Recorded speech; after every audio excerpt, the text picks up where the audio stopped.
Order of operations with absolute values. So absolute values work just like parentheses, right? But they make the final number inside positive after it's been calculated. So let's look at the first example to solve. So we have 4 minus 3, then absolute values, and inside we have 7 minus 4 squared. So let's go ahead and just write this out. So what we're going to deal with is we're going to deal with what's inside the absolute value, right, as our parentheses step. So we have 4 minus 3, and then inside the absolute value, right, we need to deal with order of operations in order to solve. So the first thing we're going to see is we have subtraction, and we also have, right, we have the exponent. So we're going to deal with the exponent first, right? So we have 7 minus, and right, 4 squared, right, is really just 4 times 4. So that's 16. So we're going to go minus 16. Now, so we've dealt with the exponents, right? Now we need to deal with the subtraction because there's no multiplying or dividing this inside the absolute value. So let's go ahead and deal with that. So 7 minus 16 is negative 9. And now you remember, you can always flip it. So you can say it's 16 minus 7, because that seems easier to deal with. But then just we're going to keep the negative sign because 16 is larger than 7, and that's negative.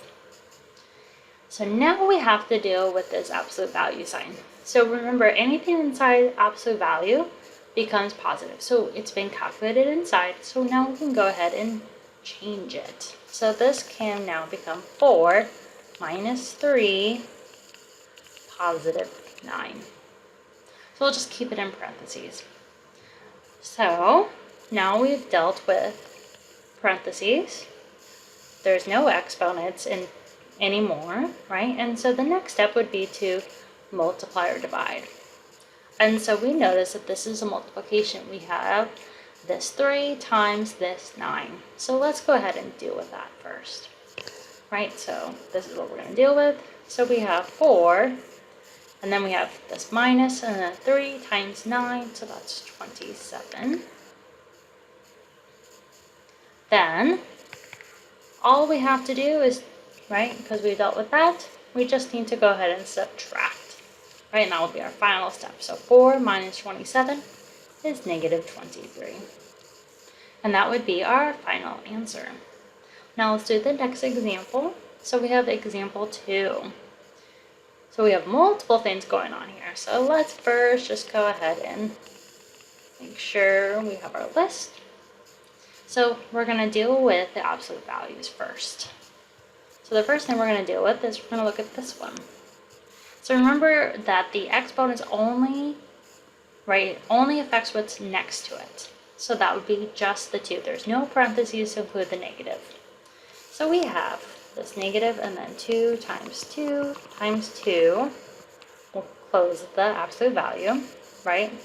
So that's the only operation we have to do inside the absolute value. So we'll just set it up.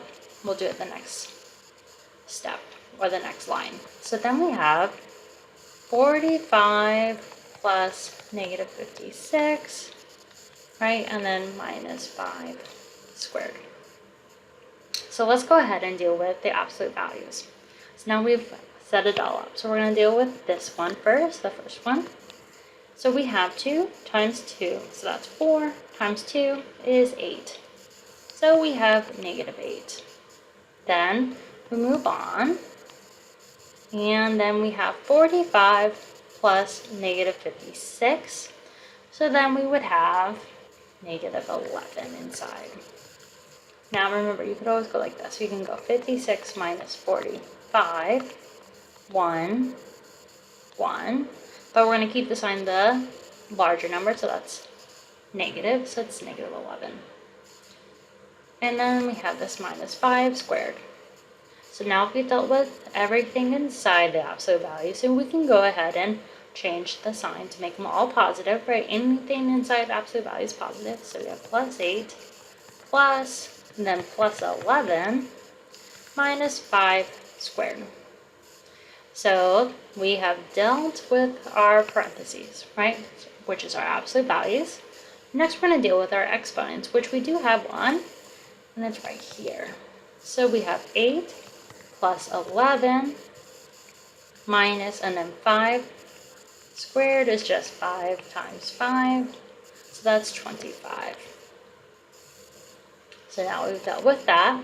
We don't have to do multiply or divide, so we'll just need to go ahead and we'll add and then we'll subtract. So with 8 plus 11 is 19 minus 25 is negative 6. That would be our final answer. So let's do one more example. So example 3, we're going to solve for the following. We have 2 minus, then in absolute value, negative 4 squared divided by 8.